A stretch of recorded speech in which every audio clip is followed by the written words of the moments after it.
G'day folks, welcome back to another update for the German DAX and the Japanese Nikkei. Now they both turned bearish. The German DAX has just turned bearish recently, and the Nikkei's got an overall bearish view on all time frames from the larger time frames. Before we can go any further, make sure you hit that like and subscribe button to support the channel. So as of today, April 2nd, the German DAX Eurozone inflation declined to 2.2% in March 2025, the lowest since November 2024, intensifying bets on a European Central Bank rate cut. The DAX index has reached record highs despite forecasts of 0.1% contraction in Germany's GDP for 2025, highlighting a disconnect between market performance and economic outlook. For the Nikkei, 225 entered correction territory on March 31st, falling at 4.1% amid concerns over US tariffs impacting exporters and chip-related stocks. Despite recent declines, Japanese companies demonstrate stable earnings growth, suggesting potential resilience in the face of demographic challenges. So starting with the Japanese Nikkei, we look at the monthly, the weekly and the daily charts. So on the monthly here, we've already broken below that moving average range. Fresh breakout to the downside on the below those moving averages of the price chart. The CCI has given us an early warning, actually since the start of 2024.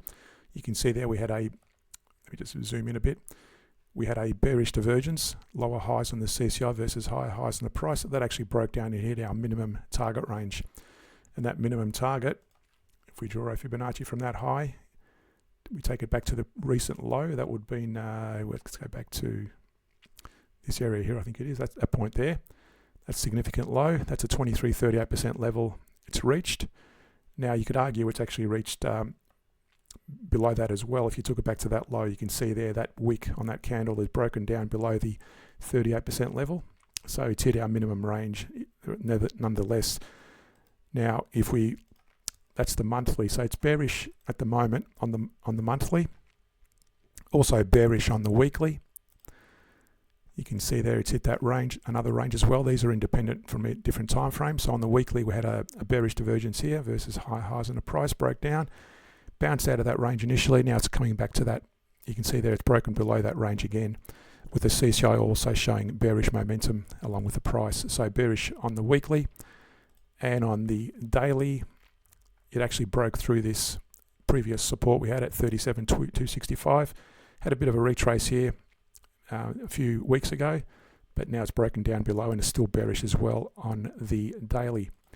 Now if we go to the intraday chart, so we always look at the intraday to see what potential move is going to happen. So you can see here the CCI on the daily is starting to curve up, and what that's showing here on the hourly, you can see there we've got a bullish divergence, higher lows on the CCI versus lower lows on the price.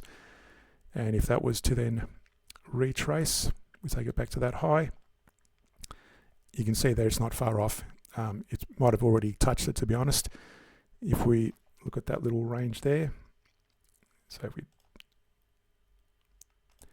it's already broken through that right and just touched it, and sometimes that's all it needs to do to touch that 23-38% range, and in this case it's bouncing back down. The CCI likewise, it was bullish here when it had a little bit of a retrace, and now you can see there it's starting to retrace back into that moving average range with that bearish candle so far as we record, and this looks like it's going to drop even further. So not quite bearish yet on the hourly, but it's been bearish on the weekly, monthly, weekly and daily. So predominantly short trades only should be taken.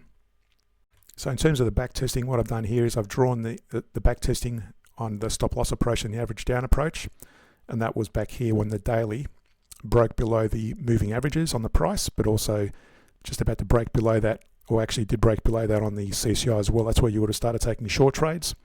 So on the stop loss approach, you can see there. Now I've got these crosses here on the profitability charts, and you would have stopped trading at that point there, even though the I've got this back testing running until current times. The reason you stop trading there, why? Because you'll notice here on the CCI was rising versus lower lows on the price. That's a bullish divergence. So as soon as you see that up to that point there, let me just redirect that trend line there. As soon as you see that higher lows on the CCI versus lower lows on the price, that's your first indication that we might see a reversal. Now in this case the price did reverse somewhat, dropped a bit more, and as I had it originally drawn to that point, the CCI kept rising and the price kept dropping, and there it's finally broken up, as we said. So again, you would have stopped out the trading at that point, or closed out your trades and taken your profits. If you were using the stop loss approach, your profits would have been there at 1,912 if you're trading the Nikkei here on the stop loss approach, and on the average down approach, that would have generated 8,422 during that period on either one of those strategies. Just to show how the strategy would have worked if I had gone long, or if you would have gone long during this period back here where the CCI broke above the moving averages and likewise the price broke above as well, how would that have looked? So this is the back testing for the long positions on the average down and the stop loss approach. So you can see there, theoretically you would have entered the first long position on the hourly at that point there when it broke above on the CCI. Now in this case you would have been wise to watch the divergence. So you can see there's a bearish move on the CCI, lower highs versus higher highs on the price. Again, if I just move that to that point and that point there, actually to that point there. So you can see there are lower highs on the CCI versus higher highs on the price. That's a bearish divergence. So you would have been wise to, if you entered the trade there, to close out your positions, albeit with a small loss around that period there, and avoid going long. Why avoid going long? Because you can see here the CCI kept dropping. The price also started to drop. Then it started going higher. And then finally, when it did, the price did make a new high there. You'll notice here the CCI did not make a new high. So you would not have, or you should not have taken any long positions. But if you did, even if you did, you would have started taking and paying notice to the hourly and got out of and cut your losses out of that trade there. So even if you let the trades run here, you would have ideally closed out your position somewhere in this period here when the price and the CCI started dropping off. So that would have been somewhere in that range there.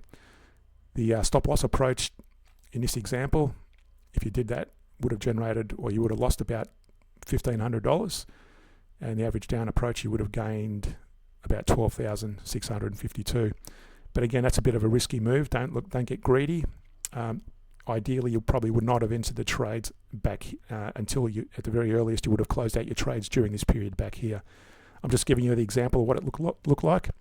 But again, if you get caught with, if this had gone down very, like it did back here, drop suddenly, you might have get caught with your pants down, and that loss would have been a lot bigger.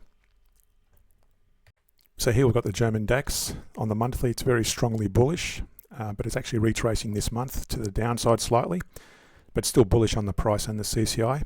On the weekly, we've got this bearish divergence that's been in play now for a number of weeks, or months actually, and that's starting to pull back. You can see there the CCI is broken, just a fresh breakout below the moving averages, and the price is still above its respective moving averages, and I've drawn a target range there, the 23-38% Fibonacci range.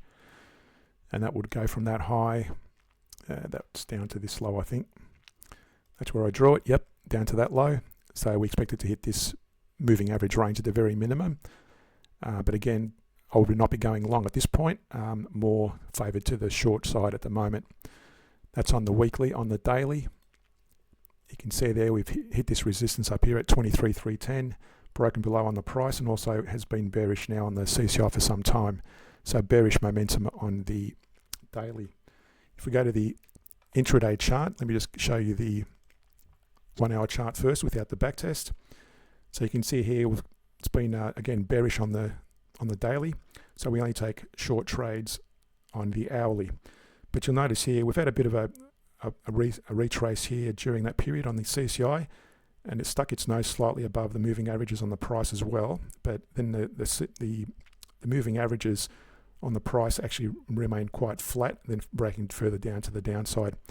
Whereas here currently, it's broken up early, and it's now the moving averages have turned up on the price chart. So what does that mean with the backtest? Well, if we go to the short positioning first, I've started the short positioning here on the backtest from this point where that was on the 27th of March. That's when this red candle broke below the price moving average, and it was below the CCI moving averages, and that's where the back test started. So you can see there the stop loss approach although it fell negative initially after the first few trades, it actually kept improving from there, and it closed out with a profitability of $1,000 there on the stop loss approach, and the average down approach is still currently open. So how do you treat this? Well, again, as I said, when the CCI starts turning up, you don't want to get out too early. As I said back here, you would have possibly closed out the positions back here when it broke above the CCI and the price potentially. So that, in fact, that would have been okay because the positions were closed anyway, according to the strategy. But back here, you can see there you would have averaged down a few times. When the CCI broke above there, that would have been an average down at that point, closed out, and another average down at that point there. Now in this case, it averaged down there with about 3 contracts open. And at the very latest, you should have closed it out when the moving average of the price started turning up at that point. And at that point, the equity profitability chart was at 2,302. So still profitable, but again, notice how it just started dropping off. So you've got to be pay close attention, even though the daily is still bearish. If you want to cut your losses, you can do so by following the hourly CCI when it starts turning up on both the CCI and the price. So here are the backtesting or trading parameters. So if you're trading on the 1 hour time frame, you invest per trade 1 contract, the first contract entered, and you average down limit of 15 contracts. So basically the contract entries, the first one is 1 contract, next lot is 3, you got a total of 3 contracts now running, add another 4, you got a contract, 7 contracts running, add another 8, and then you got a final of 15 contracts maxed. And every time you average down, you make sure it drops by at least 0.005% for a 1 hour trade or contract parameter. If you're trading on the daily, the average down is 5% decline. Now trading shares is very similar. Invest per trade $1,000 per trade. So you invest first $1,000, next lot is $3,000, next is $7,000, and finally you got the max of $15,000. And again, average down by 5% if you're trading on the daily time frame, and take profit of 3%. If you want to follow the traditional stop loss strategy for trading CFDs on the 1 hour time frame, you invest 1 contract per trade, take profit of 0.003% or 3% for a daily trade if you're trading on the daily time frame, and a stop loss is when the CCI 150 turns into the moving averages. Likewise, if you're trading shares, if you're trading on the daily time frame, invest per trade $1,000, take profit is 3%, and again stop loss when the CCI 150 turns into the moving averages.